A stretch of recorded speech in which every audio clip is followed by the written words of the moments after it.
Hello everyone, myself Rajneesh Kumar. बच्चों, आज हम क्लास 10th का साइंस का चैप्टर नंबर जो 16 है, that is origin of the universe, इसका हम सेकंड पार्ट करने जा रहे हैं। ठीक है, तो बच्चों आज हम बहुत इंपॉर्टेंट टॉपिक देखने जा रहे हैं।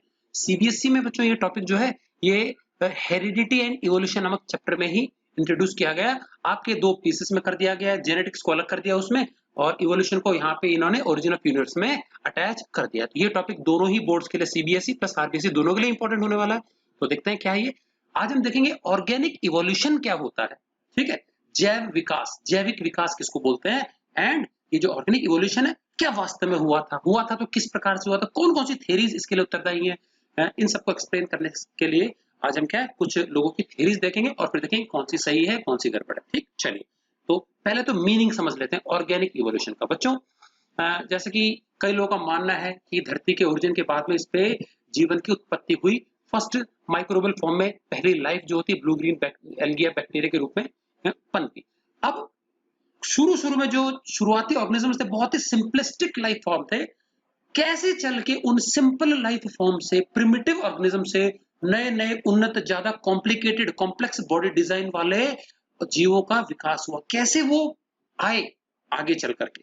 ठीक है, धरती के इतिहास में किस प्रकार से उन सिंपल बॉडी डिजाइन वाले कुछ ऑर्गेनिजम्स ने भिन्न भिन्न प्रकार के, विविध प्रकार के कॉम्प्लेक्स जीवों को विकसित किया, जन्म दिया।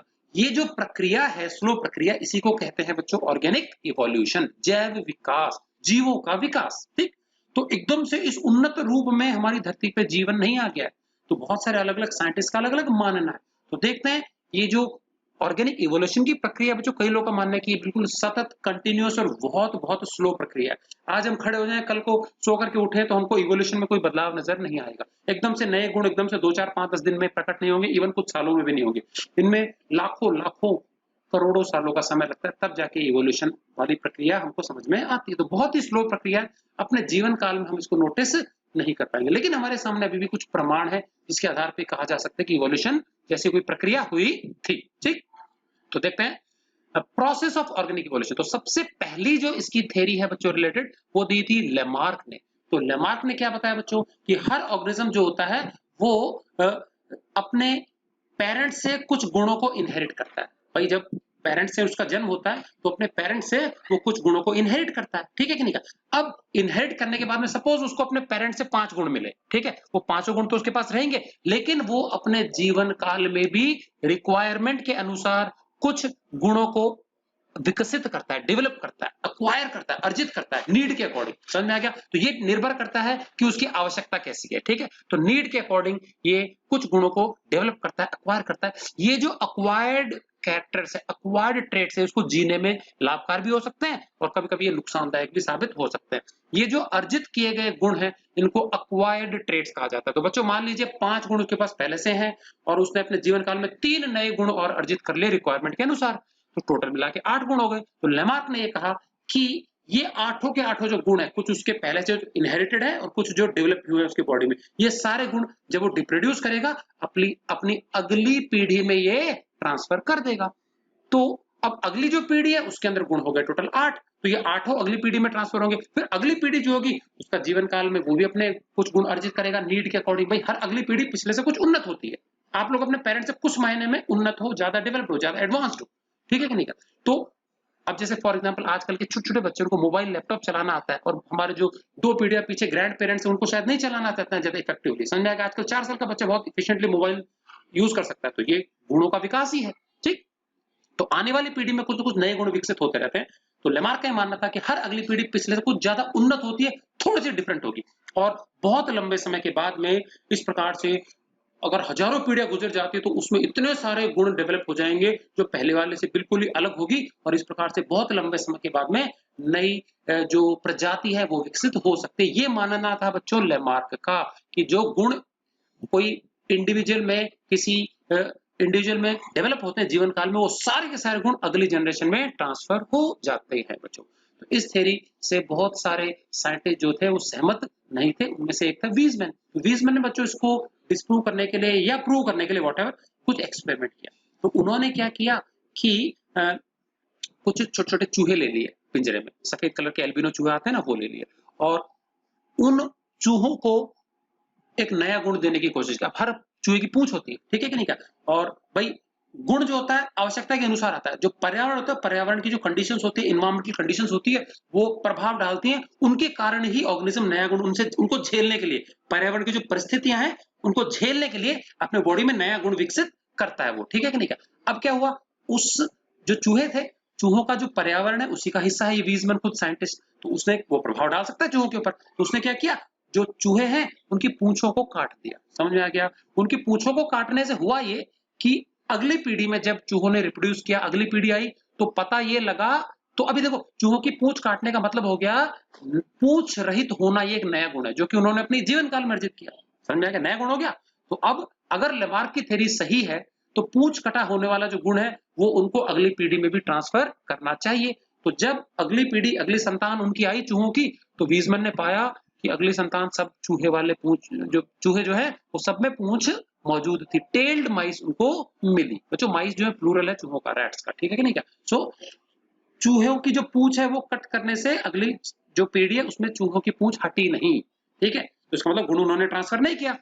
उसने ये कम से कम 10 जनरेशन तक रिपीट किया बार बार। हर बार जो पूंछ वाले चूहे आते उनकी पूंछ काट दी जाती, अगली पीढ़ी में वापस पूंछ प्रकट हो जाती। इसका मतलब क्या है, पूंछ वाला जो गुण है वो नया गुण वो नहीं दे पाया, तो ये गुण ट्रांसफर ही नहीं किया चूहों ने अगली जनरेशन में। तो वीजमैन ने साबित किया कि जो भी कोई ऑर्गेनिज्म अपने जीवन काल में ट्रेड्स को अर्जित करता है वो बिल्कुल आवश्यक नहीं है कि उनको अपनी अगली पीढ़ी में भी वो ट्रांसफर कर दे। समझ में आ गया? तो ये कहलाई बच्चों लेमार्किज्म, लेमार्की थ्योरी, जिसको डिस्प्रूव कर दिया वीजमैन ने। समझ में आ गया कि नहीं क्या? फिर देखेंगे आप बाद में कैसे डिस्प्रूव किया वीजमैन ने, क्या थ्योरी दी वो बाद में देखेंगे। तो इसके मुताबिक क्या है कि अक्वायर्ड कैरेक्टर्स जो होते हैं इनहेरिट होते हैं। लेमार्क के मुताबिक, वीजमैन ने कहा कि नहीं होते, सारे कैरेक्टर्स इनहेरिट नहीं होते, कुछ होते हैं कुछ नहीं होते। तो बाद में वीजमैन की थ्योरी देखेंगे कि उसने क्या बताया, कौन से कैरेक्टर्स तो इनहेरिट होंगे और कौन से कैरेक्टर्स इनहेरिट नहीं होंगे अगली जनरेशन के अंदर, ठीक है? चलिए अगली थ्योरी हमारी चार्ल्स डार्विन की है।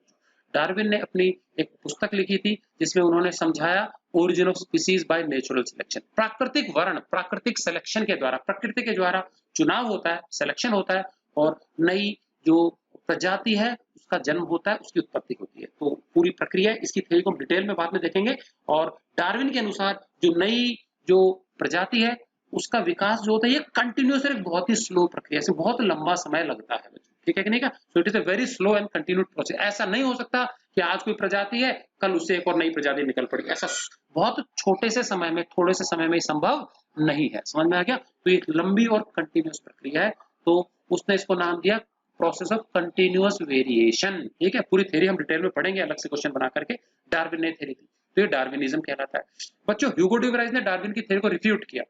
ह्यूगो डी वराइज ने एक बहुत ही इंपॉर्टेंट प्लांट में एक अचानक से चेंज देखा। प्लांट का नाम है इवनिंग प्रिमरोज प्लांट। बच्चों इस प्लांट में बच्चों सफेद फूल लगते हैं, लेकिन अचानक से एक दिन देखा मॉर्निंग में उसमें कुछ पिंक कलर के फूल खिले हुए, अचानक से पता नहीं क्या हुआ पिंक कलर के फूल आ गए। तो बच्चों ह्यूगो डी वराइज जो कि हॉलैंड के साइंटिस्ट थे, उन्होंने बोला कि कभी-कभी ऐसा भी संभव है कि जो नया गुण आता है वो बहुत लंबे समय के बाद में कंटिन्यूअस रूप में ना करके अचानक से भी प्रकट हो सकता है, कल नहीं है और अगली जनरेशन में, अगली पीढ़ी में अचानक से नया गुण आ जाए। इस प्रकार से अचानक से appearance of a totally new character which is not present in the parent, ये जेनेटिक चेंजेस के कारण हो सकता है। इसको बच्चों नाम दिया गया म्यूटेशन। क्या नाम दिया गया? म्यूटेशन। ह्यूगो डी वराइज ने, ये वही पर्सन है जिसने मेंडल के वर्क को खोजने में मदद की थी। तीन लोग थे ना, Erich von Tschermak, Hugo de Vries and Carl Correns, तो उनमें से एक है ये। तो इसने समझाया the occurrence of new characters and origin of new species due to mutation, कि कई बार म्यूटेशन के बाद, म्यूटेशन होता है sudden change in the genes, जिससे कि नया कैरेक्टर्स डेवलप हो जाता है, इसके कारण भी नई स्पीसीज, नई प्रजाति की उत्पत्ति हो सकती है। तो जरूरी नहीं है कि स्लो और सस्टेन्ड कंटिन्यूअस प्रक्रिया हो, डिसकंटिन्यूअस भी हो सकता है। तो इसको नाम दिया गया डिसकंटिन्यूअस वेरिएशन। म्यूटेशन क्या होता है? Mutation is the sudden occurrence of new characters, नए गुणों का अचानक से प्रकट हो जाना शरीर में, which are absent in the parent, जो कि पेरेंट में पहले से मौजूद नहीं होते हैं। समझ में आ गया? सो दस न्यू कैरेक्टर्स में arise in an organism suddenly, अचानक से किसी जीव में नया गुण उत्पन्न हो सकता है ओवरनाइट, और जरूरी नहीं है कि ये बहुत ही स्लो प्रक्रिया के तहत ये वेरिएशन डेवलप हो बॉडी के अंदर, जैसे कि डार्विन ने कहा। तो इसको उन्होंने नाम दिया डिसकंटिन्यूअस वेरिएशन। उन्होंने कंटिन्यूअस वेरिएशन की थ्योरी दी, इन्होंने कहा डिसकंटिन्यूअस, अचानक से सडनली भी हो सकता है काम। तो बच्चों अब जो ह्यूगो डिवराइज ने एक्सप्लेन किया वो भी सही है, कुछ प्लांट्स में देखने को मिलता है ऑर्गेनिज्म में। डार्विन के अनुसार अधिकतर नॉर्मली स्लो प्रक्रिया ही होती है। लमार की थ्योरी पूरी तरह से सही नहीं है। तो बच्चों डार्विन की थ्योरी एक्सेप्टेबल थी, बट कभी कभी इसमें म्यूटेशन की थ्योरी को भी फिट करना पड़ता है। तो डार्विन की थ्योरी प्लस ह्यूगो डिवराइज की जो म्यूटेशन थ्योरी है, इन दोनों को मिला करके जो थ्योरी नई प्रकट होती है, नई बनती है, उसको बच्चों नियो डार्विनिज्म बोलते हैं। क्या बोलते हैं इसको?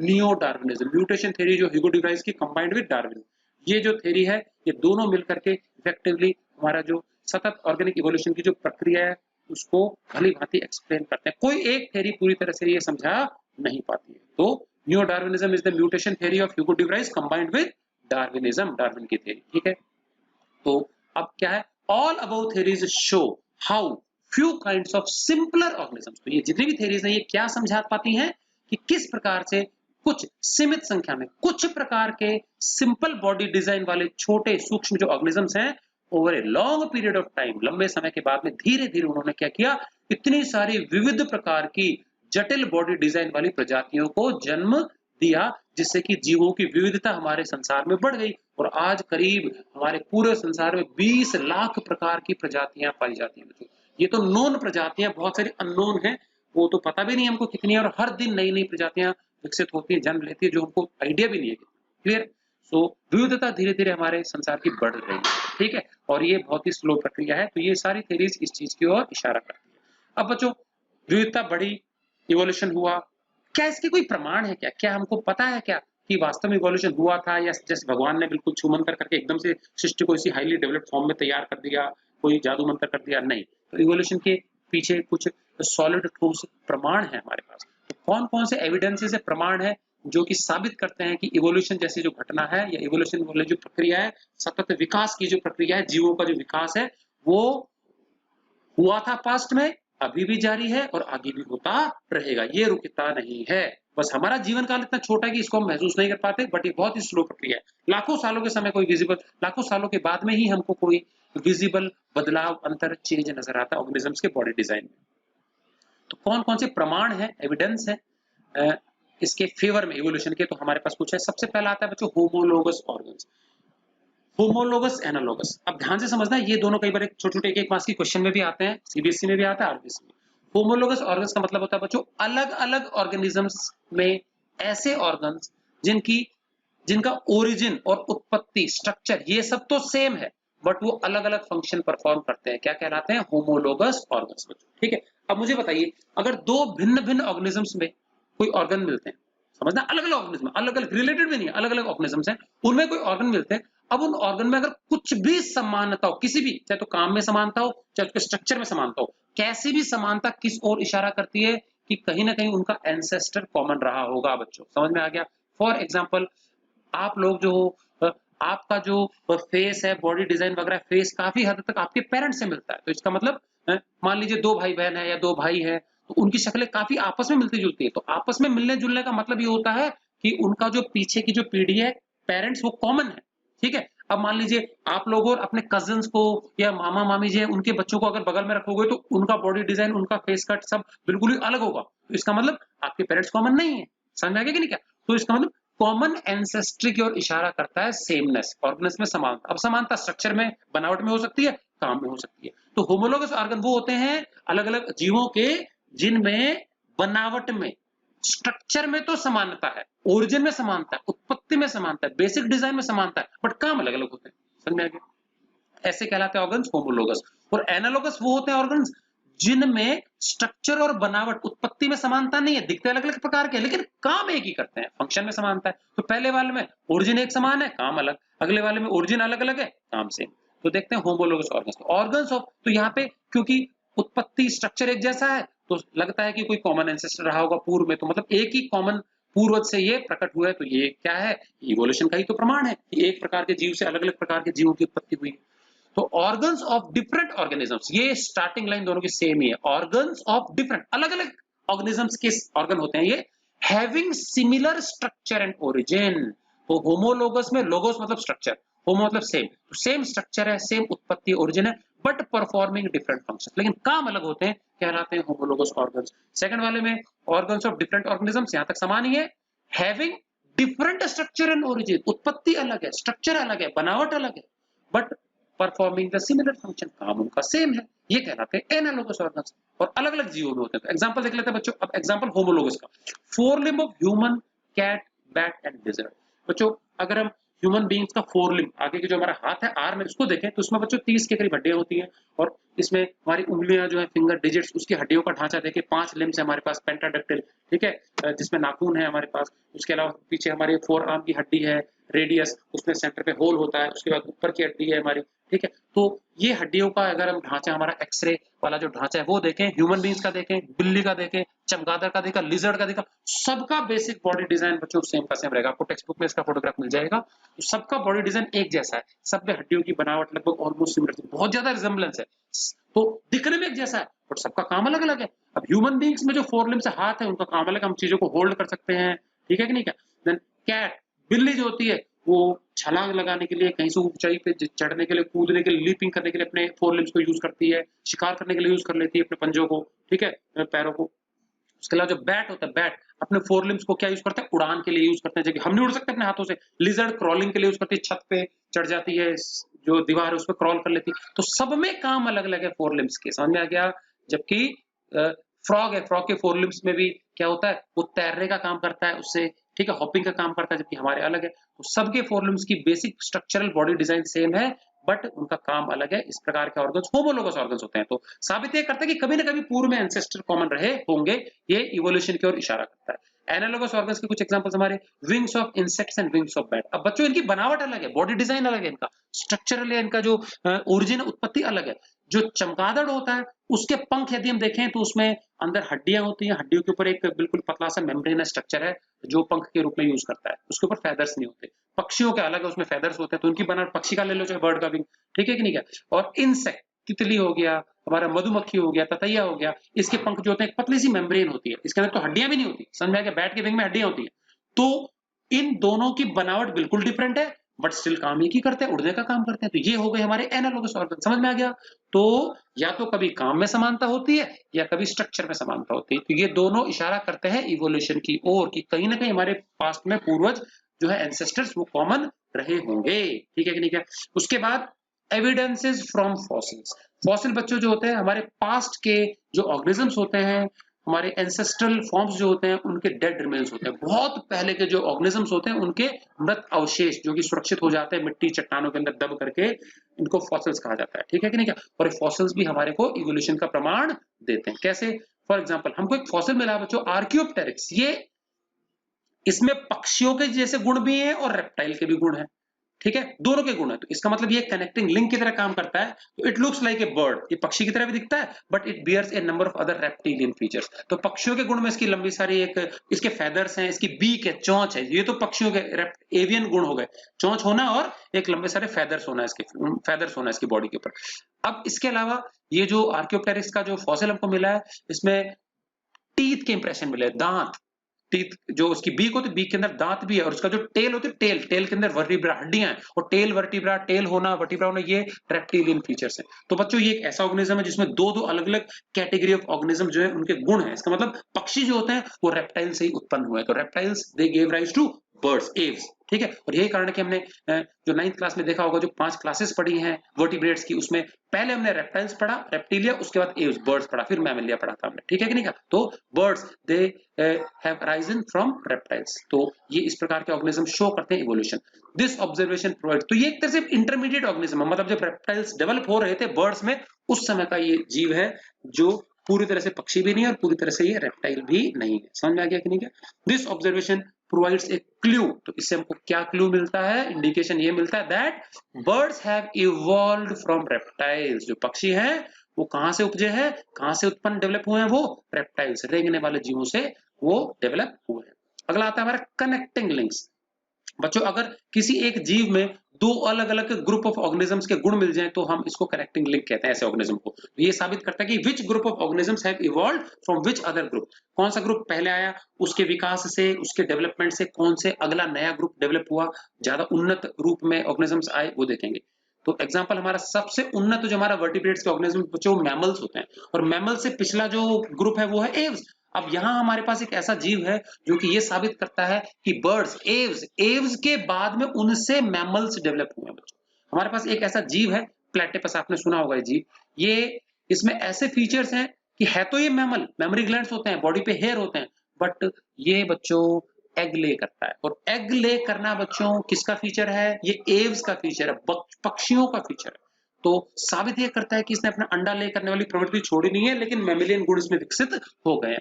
तो this shows that the mammals they have evolved from the birds, that is Aves. तो इस प्रकार के जीव जो दो अलग-अलग समूहों के कैरेक्टर्स को शो करते हैं, कनेक्टिंग लिंक्स कहलाते हैं। आर्कियोप्टेरिक्स भी कनेक्टिंग लिंक ही है हमारा, ठीक है कि नहीं क्या? तो ये साबित करता है कि रेप्टाइल से एव्स डेवलप हुए, प्लेटिपस साबित करता है कि एव्स से मैमल्स डेवलप हुए, ठीक है? सो इस प्रकार के जीवों को बोलते हैं कनेक्टिंग लिंक, जो दो अलग-अलग ग्रुप ऑफ ऑर्गेनिजम्स को लिंक करता है, जोड़ता है, उनके बीच की कड़ी है। There are some organisms which show characteristics of two different groups. कुछ ऑर्गेनिजम्स ऐसे हैं जो दो अलग-अलग समूहों के, वर्गों के जो ऑर्गेनिजम्स हैं, उनके लक्षण शो करते हैं। Showing one type of group have evolve from other, और इससे साबित ये होता है कि एक समूह के जो ऑर्गेनिजम्स हैं वो दूसरे से ही उनका उत्पत्ति हुई है, इवॉल्व हुए हैं, विकसित हुए हैं। फॉर एग्जाम्पल प्लेटिपस, जैसे कि मैंने बताया, it is an egg laying mammal, but since it Lay's eggs, क्योंकि एग ले करता है, ये एवियन फीचर है जो कि बर्ड्स में होता है। और मैमलियन फीचर भी इसमें, मेमोरी ग्लैंड्स होती हैं, ठीक है, मिल्क सिक्रीशन होता है इसमें अपने यंग वंस को सकल करने के लिए, बॉडी पे हेयर होते हैं। ये कौन से फीचर्स हैं? ये मैमलियन फीचर्स हैं। तो साबित ये हुआ कि मैमल्स जो होते हैं वो कहां से डेवलप हुए? बर्ड्स से डेवलप हुए हैं। क्लियर है? तो ये बच्चों था कनेक्टिंग लिंक्स। उसके बाद आता है बच्चों हमारा अगला वेस्टिजियल ऑर्गन्स। वेस्टिजियल ऑर्गन्स, ये ऑर्गन्स हमने बच्चों सेकंड चैप्टर में बताया था मैंने। बहुत सारे ऐसे हमारे बॉडी में ऑर्गन्स होते हैं जो पहले कभी हमारे एंसेस्टर्स में, पूर्वजों में, बहुत पास्ट के पूर्वजों में काम कर रहे होंगे, लेकिन ओवर द टाइम परिस्थितियां बदली, विकास हुआ, आज हमने उनको काम में लेना छोड़ दिया है, आज हमारे लिए पूरी तरह से यूजलेस हो गए हैं। समझ में आ गया कि नहीं क्या? तो ऐसे ऑर्गन्स वेस्टिजियल ऑर्गन्स कहलाते हैं बच्चों, ठीक है। और एक और बच्चों थ्योरी है use and disuse of organs. आज हम देखते हैं जो रेप्टाइल जगत के जीव है ना, रेप्टाइल्स, उनमें कुछ ऐसे रेप्टाइल्स है क्रोकोडाइल जैसे, जिनके पैर होते हैं, लिम्स होते हैं, दो पेयर ऑफ लिम्स होते हैं, क्रॉल करते हैं वो। लेकिन रेप्टाइल्स में ही एक और कैटेगरी हमारी सांपों की कैटेगरी, जिनके लिम्स गायब हो गए। तो फिर ये कहती है बच्चों, जिस ऑर्गन को हम यूज नहीं करते लंबे समय तक, वो यूजलेस हो जाता है। अपने आप ब्रेन को भी यूज नहीं करोगे तो कुछ दिनों में आपका ब्रेन भी बेकार हो जाएगा। समझ में आ गया? तो जितना ज्यादा यूज करते हैं ऑर्गन, उतने डेवलप होता है बच्चों। ये खेल खेलने वाले जो खिलाड़ी होते हैं, क्यों इतना सारा प्रैक्टिस करते हैं, पसीना बहाते हैं? जितना ज्यादा अपने ऑर्गन्स को, अंगों को काम में लेंगे, उतना ही चुस्ती होगी उनकी बॉडी में, उतने वो फुर्तीले होंगे, अच्छा परफॉर्मेंस कर पाएंगे। तो इसका मतलब शरीर को काम में लगाए रखना जरूरी है, ऑर्गन्स को यूज करना जरूरी है। आप यूज करना बंद कर दो, ऑर्गन्स बेकार होने लगेंगे।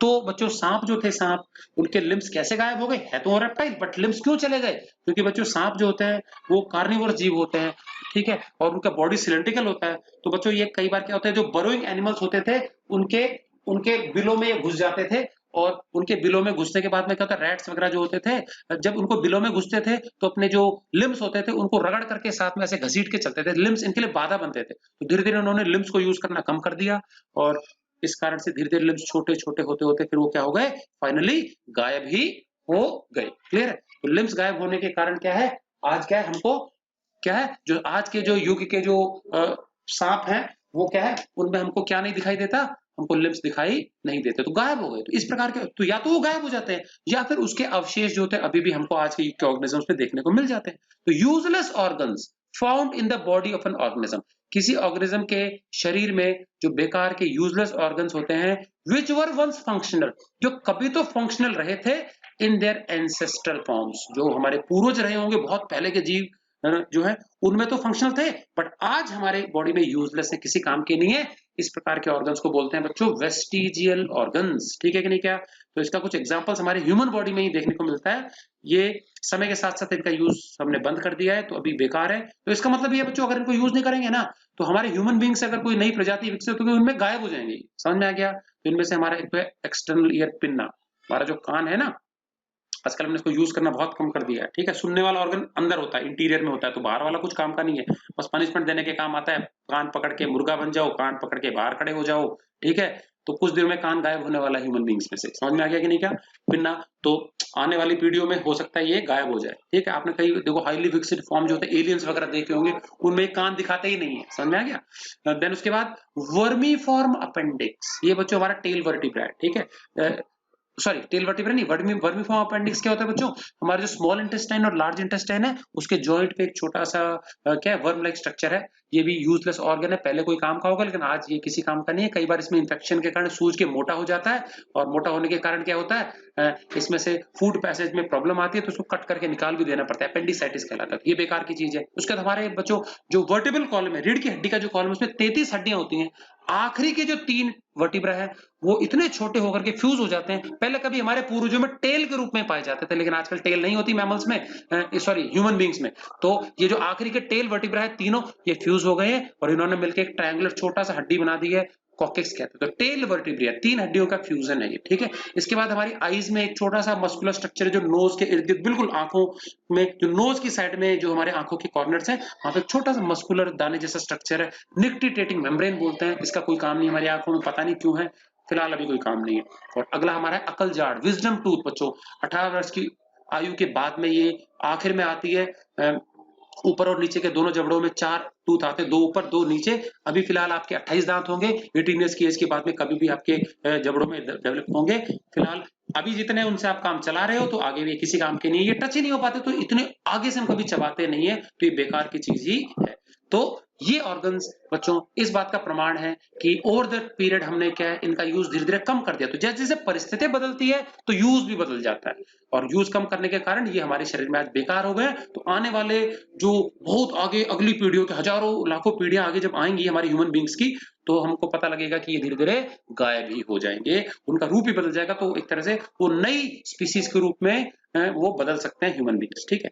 इसी प्रकार से एक और हमारा जो प्रमाण है वो है कंपैरेटिव एम्ब्रियोलॉजी। कंपैरेटिव एम्ब्रियोलॉजी इसका मतलब होता है तुलनात्मक एम्ब्रियोज की स्टडी, ठीक है। तो अगर हम बच्चों हमारे जो वर्टिब्रेट्स के जो 5 अलग अलग क्लासेस हैं, वर्टिब्रेट्स की जो 5 अलग अलग क्या है क्लासेस है, यदि सपोज उन क्लासेस को यदि हम स्टडी करें, उनके एम्ब्रियोनिक स्टेजेस को स्टडी करें, फॉर एग्जांपल हम एक ले ले पाइसिस मछली का एम्ब्रियो ले ले, एक हम फ्रॉग एम्फीबियंस का एम्ब्रियो ले लो, रेप्टाइल्स सांप का एम्ब्रियो ले ले, हम पक्षियों में कबूतर का ले ले, मैमल्स में हमारा इंसानों का ले ले, सपोज इनके एम्ब्रियोनिक स्टेजेस की यदि हम फोटोग्राफ देखेंगे बच्चों, पहचान नहीं पाओगे कौन सा सांप का एम्ब्रियो है, कौन सा छिपकली का है, कौन सा कबूतर का है, कौन सा इंसान का। बहुत ज्यादा सिमिलैरिटी नजर आती है, और इतनी ज्यादा सिमिलैरिटी इस बात की ओर इशारा करती है कि ये पांचों क्लासेस जो है वर्टिब्रेट्स की, ये हो ना हो किसी एक ही कॉमन एंसेस्टर का रिजल्ट है, किसी एक ही एंसेस्टर से आई है। बच्चों ये बिल्कुल एक पेड़ की तरह इवोल्यूशन है। हमारा इवोल्यूशन जो होता है पेड़ की तरह सीक्वेंस फॉलो करता है। जैसे एक पेड़ होता है बच्चों, पेड़ में एक ही तना होता है, तो शुरू में तना एक ही है, तो शुरू में ऑर्गेनिज्म एक ही है, फिर तने से कुछ 2-3 ब्रांच निकलती है, तो एक ऑर्गेनिज्म से 2-3 प्रकार के जीव बने, फिर उन 2-3 ब्रांचों से और छोटी बारीक ब्रांचेस, फिर और बारीक ब्रांचेस, और जब पेड़ बहुत साल पुराना हो जाता है तो अंत में देखेंगे हम हजारों हजारों ब्रांचेस उसमें से बाहर फूट पड़ती है। अब सारी ब्रांचेस एक ही पेड़ की है, तो सबका ओरिजिन तो एक ही है, ठीक है। और बाद में ब्रांचेस उन्नत होती जाती है, फल लगते हैं, फूल लगते हैं, तने पे कभी भी फल नहीं लगता डायरेक्टली, तो बाद में उनमें विविधता आती जाती है, ब्रांचेस में कई प्रकार के फूल फल लगते हैं, तो उनमें वेरिएशंस आते जाते हैं ओवर द टाइम। तो इसी प्रकार से हमारा जो भी ऑर्गेनिजम्स है उनका जो इवोल्यूशन है, इवोल्यूशन ट्री के हम अलग अलग ब्रांचेस के सदस्य हैं, समझ में आ गया। कोई ब्रांच पहले आई, कोई ब्रांच बाद में आई, ठीक है। सबसे जो पहली ब्रांच हम मान सकते हैं वो हमारे बैक्टीरिया यूनिसेलुलर ऑर्गेनिज्म जो धरती पे पहले आए, फिर उनसे बाद में, और सबसे ऊपर की जो ब्रांचेस है वो मैमेलिया, एव्स, और ये जो 4-5 जो हमारे क्लासेस हैं ये हैं जो सबसे बाद में प्रकट हुई इवोल्यूशन ट्री में, ठीक है। तो कंपैरेटिव एम्ब्रियोलॉजी भी क्या इवोल्यूशन की ओर इशारा करती है, ठीक है। चलिए, तो ये थे हमारे क्या प्रमाण जो कि साबित करते हैं कि विकास हुआ था, इवोल्यूशन हुआ था। सिंपल बॉडी डिजाइन वाले ऑर्गेनिजम्स ने ही कॉम्प्लेक्स बॉडी डिजाइन वाले ऑर्गेनिजम्स को जन्म दिया over a period of time. बच्चों अभी हम कुछ थ्योरीज देख रहे हैं। मैंने बताया था लमार्क ने एक थ्योरी दी थी, theory of inheritance of acquired traits. ये क्या है डिटेल में देखते हैं, अभी पहले हमने शॉर्ट में देखी थी। और इसको किसने डिस्प्रूव किया? इसको वीजमैन ने डिस्प्रूव किया था, चूहों की पूंछ काट काट के देखा था, और बाद में उसने क्या एक्सप्लेनेशन दिया करेक्ट वो देखेंगे, ठीक है। चलिए, थ्योरी है theory of inheritance of acquired traits. Acquired मतलब अर्जित किए गए गुण। चलिए, दिया था इसको लेमार्क ने। क्या कहती है theory? The theory was put forward bye Lamarck. According to him, उसके अनुसार an organism develops a number of characters during its lifetime in order to cope up with the challenging environment। भैया organism पैदा होते ही कुछ लक्षण तो अपने parents से प्राप्त करता है, वो ठीक है, लेकिन अपने जीवन काल में जो इन्वायरमेंट है उसके चैलेंजेस को झेलते हुए, उनके चैलेंजेस को सफलतापूर्वक झेलने के लिए, सफल होने के लिए जीवन में अपने जीवन काल में कुछ गुणों को डेवलप करता है जो उसको सूट करते हैं। समझ में आ गया कि नहीं? का कुछ गुणों को सीख लेता है, डेवलप करता है। ये डेवलप किए गए जो गुण हैं ये कहलाते हैं अक्वायर्ड ट्रेड्स। क्या कहलाते हैं? Acquired character. जैसे फॉर एग्जांपल कोई एक पर्सन है, उसको रेसलिंग करनी है, तो वो जिम जाएगा, मस्कुलर बॉडी डेवलप करेगा और अपने बॉडी को फिट और मस्कुलर बना सकता है। ठीक है कि नहीं? कहते एक तरह से अक्वायर्ड ट्रेड हो गया। तो ऑफ दीज अक्वायर्ड कैरेक्टर्स, और इन अक्वायर्ड अर्जित किए गए गुणों में से useful characters are transferred to the next generation. जो लाभकारी कैरेक्टर्स होते हैं बच्चों, जो उसकी हेल्प करते हैं जीने में, वो अगले जनरेशन में क्या हो जाते हैं? ट्रांसफर हो जाते हैं। दस every generation is slightly different from the preceding generation. तो हर अगली जनरेशन थोड़ी सी उन्नत होती है, थोड़ी सी एडवांस्ड है, थोड़ी सी डिफरेंट होती है पिछली पीढ़ी से। ठीक है? और after a long long time, बहुत लंबा समय बीतने पर, जो बहुत आगे की जो पीढ़ी आएगी वो पिछली वाली पीढ़ियों से अलग ही दिखेगी, क्योंकि उसमें बहुत सारे यूजफुल कैरेक्टर्स डेवलप हो चुके होंगे तब तक। और हम कह सकते हैं कि किसी पॉइंट ऑफ टाइम पे वो एक अपने आप को नई प्रजाति के रूप में डेवलप कर लेता है जीव। समझ में आ गया? तो इस प्रकार से नई प्रजाति का विकास होता है, ऐसा मानना था लेमार्क का। लेकिन इसको डिस्प्रूव किया वीजमन ने। वीजमन ने क्या कहा वो देखते हैं। अकॉर्डिंग टू हिम, वीजमन का कथन था कि सारे अक्वायर्ड कैरेक्टर्स इनहेरिटेबल नहीं होते। भैया आपने जीवन काल में 10 गुण अर्जित कर लिए, तो 10 के 10 गुण आप अपनी अगली जनरेशन में ट्रांसफर नहीं करेंगे। ठीक है कि नहीं? क्या तो इसको प्रूव करने के लिए वीजमन ने क्या किया? कुछ चूहों को पाला और उन चूहों की पूंछ काट दी। पूंछ काटना एक नया गुण हो गया जो कि इन्वायरमेंटल इन्फ्लुएंस के कारण, चैलेंजिंग इन्वायरमेंट। भाई वीजमन जो होता है चूहों के इन्वायरमेंट का ही सदस्य है। इन्वायरमेंट क्या होता है? Anything everything surrounding an organism, जो उसको इन्फ्लुएंस करता है उसको इन्वायरमेंट है। ठीक है? किसी भी जीव का सारा चारों तरफ का वातावरण जो उसको इन्फ्लुएंस कर सकता है, जो उस पर असर डालता है, वो इन्वायरमेंट होता है। तो वीजमन चूहों के इन्वायरमेंट का हिस्सा है, उन पर असर डाल सकता है, उसने डाल दिया असर, कैंची लगाई, पूंछ काट दी। तो पूंछ कटा होना उनका एक नया गुण आ गया इन्वायरमेंट के कारण। अब देखना ही चाहता था कि क्या ये नया गुण चूहे अगली पीढ़ी में ट्रांसफर करते हैं कि नहीं करते। तो उसने पाया जब अगली पीढ़ी आई तो पूंछ वाले चूहे ही बने। इसका मतलब पूंछ कटा होना जो नया गुण आ गया, अक्वायर्ड ट्रेट था, वो अगली पीढ़ी में नहीं गया। बच्चों हो सकता है उसने सोचा कुछ गलती हो गई है, उसने अगली जो पीढ़ी आई उसको बड़ा किया, उसकी फिर पूंछ काट दी, उनसे जो अगली पीढ़ी आई वो भी फिर पूंछ वाले चूहे ही आए। मतलब पूंछ गायब कर ही नहीं पाया। 10 बार रिपीटेडली उसने जनरेशन तक लगातार ऐसा किया और हर बार पूंछ कटे चूहों ने पूंछ वाले चूहों को ही जन्म दिया। साबित ये हुआ कि सारे गुण जो अक्वायर किए जाते हैं ना नए इन्वायरमेंटल इन्फ्लुएंस के कारण, वो अगली पीढ़ी में ट्रांसफर नहीं होते। So this could not lead him tail to get tailless mice. पूंछ रही तो चूहे प्राप्त कर ही नहीं पाया वो। To explain this he gave the theory of germ plasm. और इस चीज को समझाने के लिए कि क्यों पूंछ नहीं प्रकट हुई अगली पीढ़ी में, ये नहीं कि सारे गुण कुछ भी गुण ट्रांसफर नहीं होंगे, कुछ होते हैं कुछ नहीं होते। तो उसने बताया कि कौन से गुण ट्रांसफर होते हैं अगली पीढ़ी में और कौन से नहीं होते। समझ में आ गया? तो इसके लिए उसने अपनी थ्योरी दी। थ्योरी कहलाई थ्योरी ऑफ जर्म प्लाज्म। क्या कहती है थ्योरी, समझते हैं। तो ये थ्योरी कहती है every organism has two kinds of plasms in its body. हर जीव जो होता है उसकी बॉडी के अंदर दो प्रकार का प्लाज्म, प्लाज्म मतलब टिश्यू सेल्स पाया जाता है। ठीक है? ये दो प्रकार के प्लाज्म कौन से होते हैं? एक होता है सोमैटोप्लाज्म और एक होता है जर्म प्लाज्म। एक होता है सोमैटोप्लाज्म और एक होता है जर्म प्लाज्म। ठीक है? अब ये जो सोमैटोप्लाज्म है ये अबंडेंट है। अबंडेंट का मतलब होता है बच्चों ये बहुत ज्यादा मात्रा में प्रेजेंट है, ये प्रचुर मात्रा में प्रेजेंट है। हमारी बॉडी का अधिकतर जो पार्ट है वो सोमैटोप्लाज्म ही होता है और ये पूरे शरीर में मिलता है एक्सेप्ट इन गोनैड्स। सिर्फ रिप्रोडक्टिव ऑर्गन, जिसको गोनैड्स कहा जाता है कलेक्टिवली, रिप्रोडक्टिव ऑर्गन्स में ये नहीं होता। तो सोमैटोप्लाज्म सारे बॉडी में होता है, जबकि जो जर्म प्लाज्म होता है दूसरे प्रकार का प्लाज्म, ये थोड़ा सा होता है, ये सिर्फ और सिर्फ रिप्रोडक्टिव ऑर्गन्स गोनैड्स में पाया जाता है। ठीक है? चलिए, तो कहा उसने हर जीव में दो प्रकार का प्लाज्म पाया जाता है। सोमैटोप्लाज्म जो अबंडेंट है, जो कि बॉडी के हर स्थान पे, हर जगह पे, सिर्फ गोनैड्स को छोड़कर। जर्म प्लाज्म सिर्फ रिप्रोडक्टिव ऑर्गन से पाया जाता है, germ cells. According to the theory, अब थ्योरी क्या कहती है ये सुनना ध्यान से जर्म प्लाज्म की।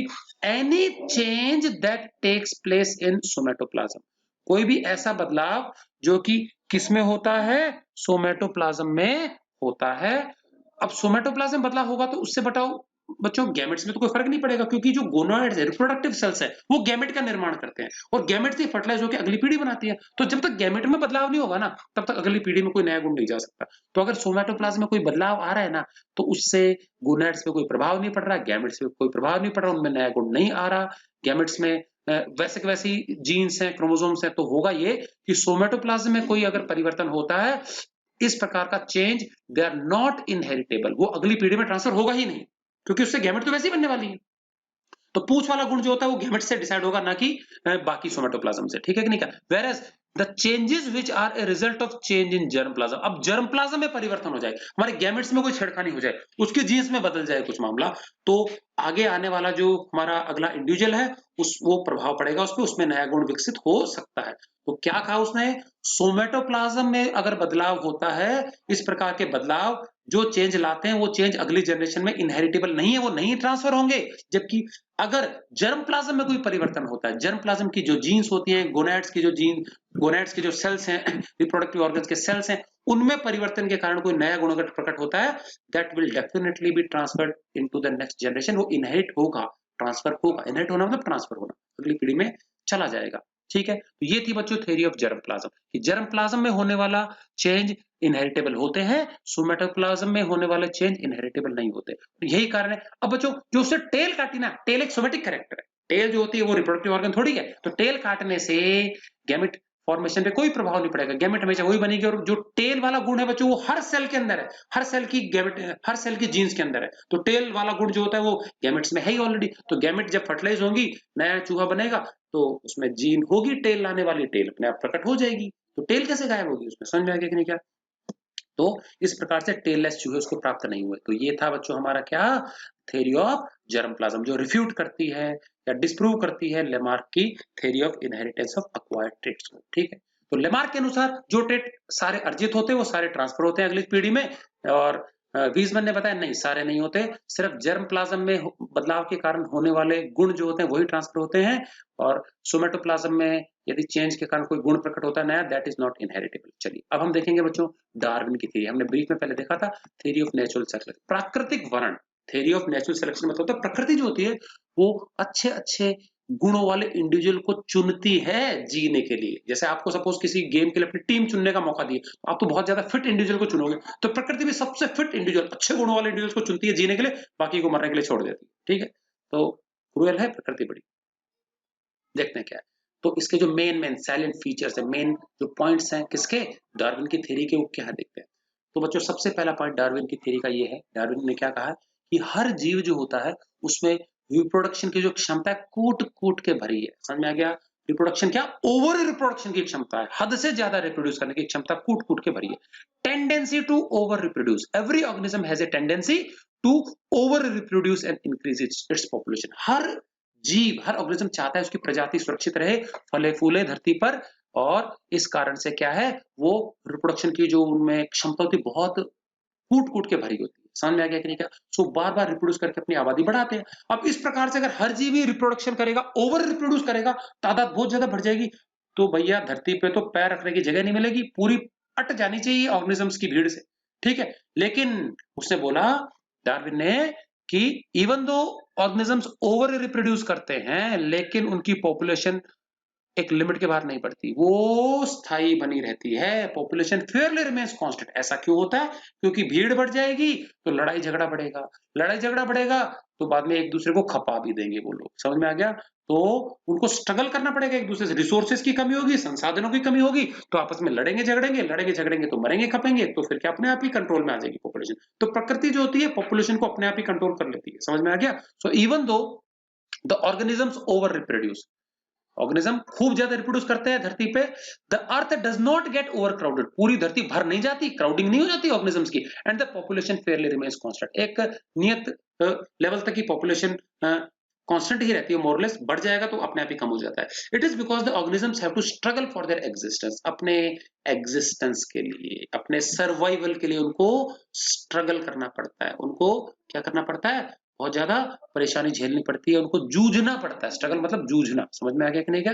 अब ये जो स्ट्रगल है एग्जिस्टेंस के लिए, जीने के लिए जो स्ट्रगल है, जूझना है, कितने प्रकार का हो सकता है। So in order to survive the organism has to struggle, उसको बहुत ज्यादा चैलेंजेस फेस करने पड़ते हैं पर्यावरण के द्वारा। तो ये स्ट्रगल बच्चों तीन प्रकार का होता है। सबसे पहला इंटर स्पेसिफिक, इंटर मतलब बिटवीन, स्पेसिफिक मतलब स्पीशीज, अलग अलग प्रजातियां जो होती है उनके इंडिविजुअल्स के बीच में स्ट्रगल है। फॉर एग्जाम्पल टाइगर्स है, टाइगर्स को किससे खतरा है, दूसरे टाइगर से खतरा है, सॉरी टाइगर्स को ह्यूमन बीइंग से खतरा है। समझ में आ गया कि नहीं क्या? इसी प्रकार से जो हर्बीवोर्स हैं उनको कार्निवोर से खतरा है। तो अलग अलग प्रकार के जो जीव होते हैं उनको एक दूसरे से क्या है, खतरा होता है। ठीक है, चूहे बिल्ली को खतरा है आपस में एक दूसरे से, बिल्ली को कुत्ते से खतरा है, भेड़ियों से खतरा है, समझा, बकरियों को भेड़ियों से खतरा है, ठीक है, मुर्गियों को कुत्तों से खतरा है, बिल्लियों से खतरा है, मतलब अलग-अलग जो प्रजाति है उनके जीवों के बीच में भी स्ट्रगल देखने को मिलता है, ठीक है कि नहीं? तो देखो struggle between the individuals of different species, अलग-अलग प्रजातियों के जो इंडिविजुअल्स हैं उनके बीच में स्ट्रगल है, ठीक है कि नहीं? उसके बाद इंट्रा स्पेसिफिक, तो इंटर और इंट्रा, इंटर मतलब अलग-अलग प्रजातियों के बीच में, और इंट्रा स्पेसिफिक होता है एक ही स्पीसीज के इंडिविजुअल्स के बीच में भी स्ट्रगल है, ह्यूमन्स के बीच में भी कॉन्फ्लिक्ट होते हैं। समझ में क्या?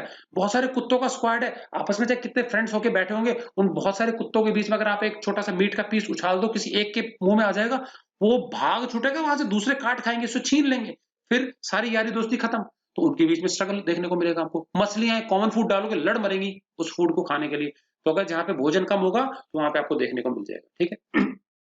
तो struggle between human beings, space के लिए मिटते हैं। अभी इंडिया और चाइना के बीच में जो स्ट्रगल है, अभी जो स्ट्रगल हुआ था बॉर्डर पे, क्या है वो क्या है? ये इंट्रा स्पेसिफिक स्ट्रगल, ये ह्यूमन बींग्स के खिलाफ लड़ रहे हैं, ठीक। तो ये स्ट्रगल जो पूरा इतिहास हमारा ऐसे युद्धों से भरा पड़ा है, ठीक है, इंट्रा स्पेसिफिक स्ट्रगल, और इसमें बहुत सारी पॉपुलेशन खप जाती है। तो struggle between the individuals of same species, एक ही प्रजाति के इंडिविजुअल्स के बीच में जो है स्ट्रगल देखने को मिलता है। देन इन्वायरमेंटल स्ट्रगल, और समय समय पे जो हमारा पर्यावरण है वो हमारी परीक्षा लेता है। तरह तरह से क्लाइमेटिक कंडीशंस बदलती रहती हैं, ग्रीन हाउस इफेक्ट है, हमारा हीटिंग इफेक्ट है, बहुत ज्यादा ठंड पड़ जाना, प्राकृतिक संकट आ जाती है, ठीक है कि नहीं, सुनामी वगैरह आ जाना, स्टॉर्म्स वगैरह आ जाना, आंधी तूफान वगैरह आ जाना, अर्थक्वेक्स, भूकंप जो है, हमारे साइक्लोन्स, ये सब हमारे इन्वायरमेंटल स्ट्रगल का प्रतीक है।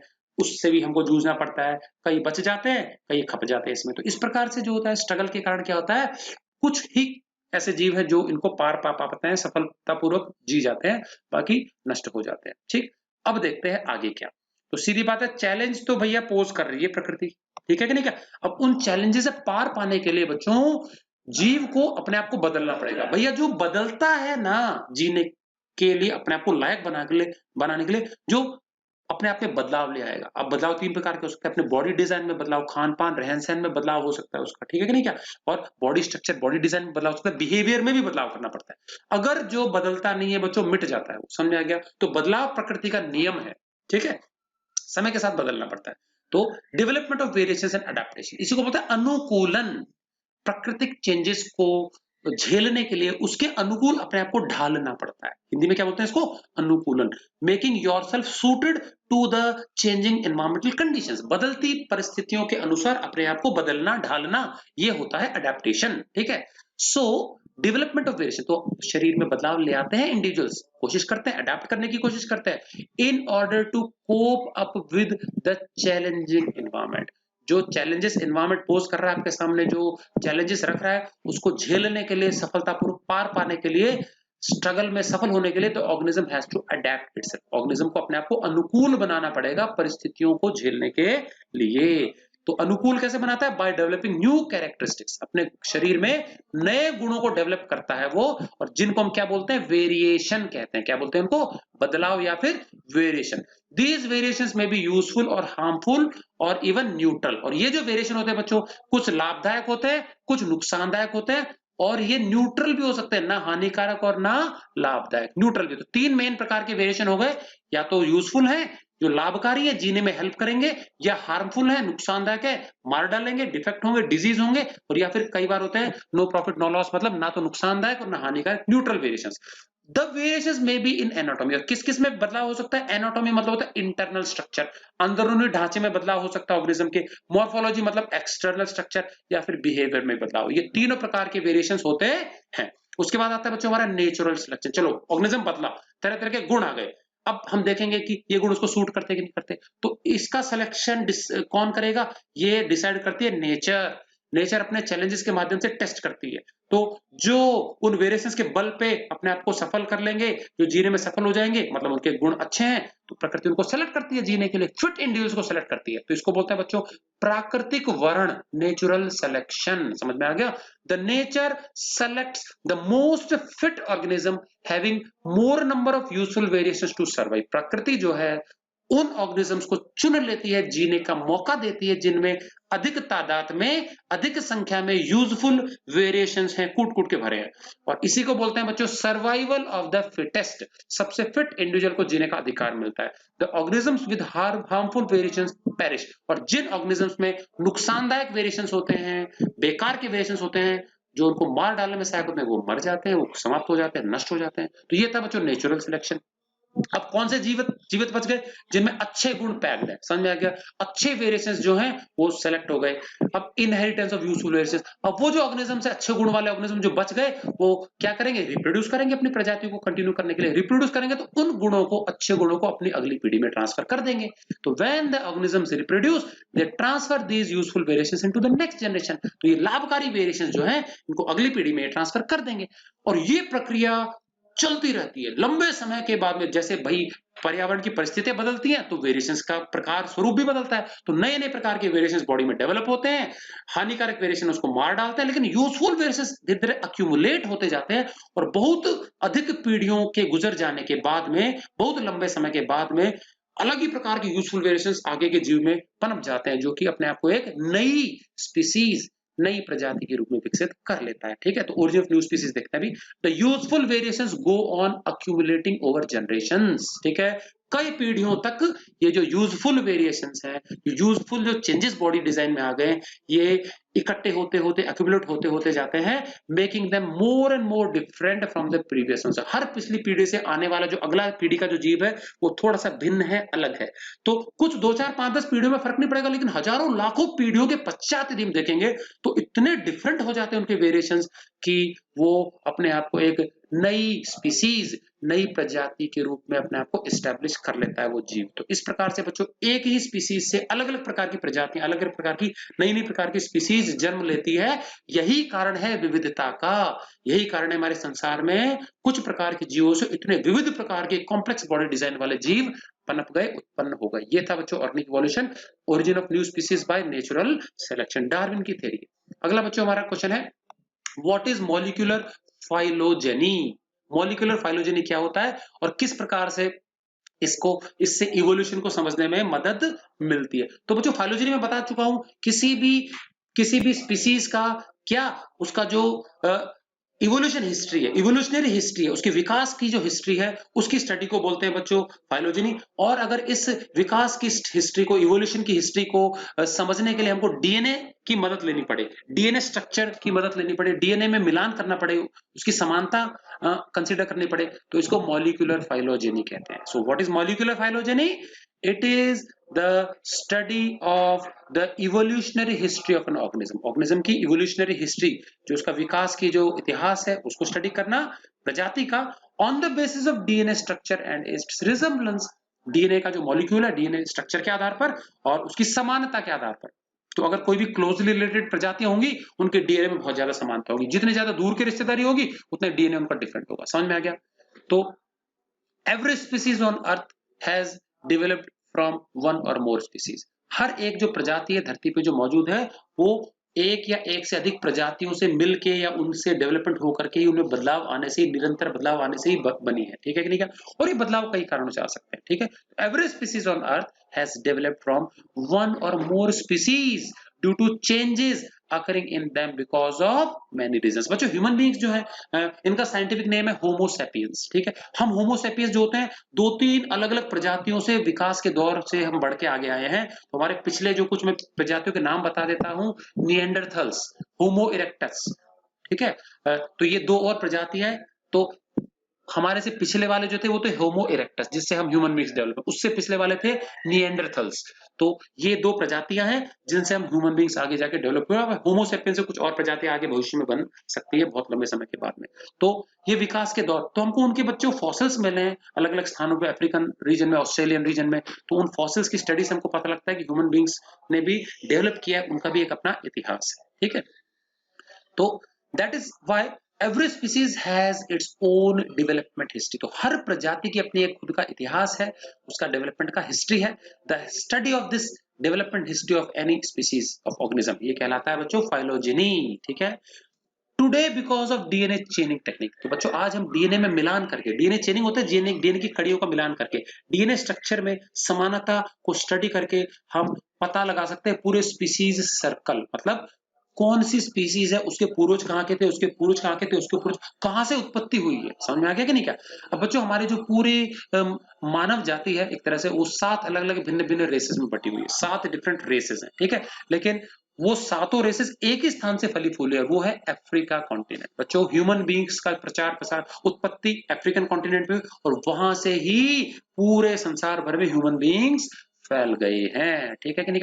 Today because of DNA चेनिंग technique species circle of various species has become a known fact. तो बहुत सारी प्रजातियों की हमने पूरी स्पीसीज साइकिल खोज निकाली है। अगर आप जानना चाहो कि भैया आपके जो फोर फादर्स है, grand grand grand grand fathers जो हैं, या बहुत अगर 50 पीढ़ी पहले आपको अगर जाना हो, 100 पीढ़ियां पहले जाना हो, या 1000 पीढ़ी पहले जाना हो, तो उस समय आप कहां से उपजे, किस जगह से आपके रूट्स बिलोंग करती हैं, तो आप किसी दूसरे कॉन्टिनेंट में पहुंच जाओगे। समझ में आ गया? तो इंटरेस्टिंग है जानना।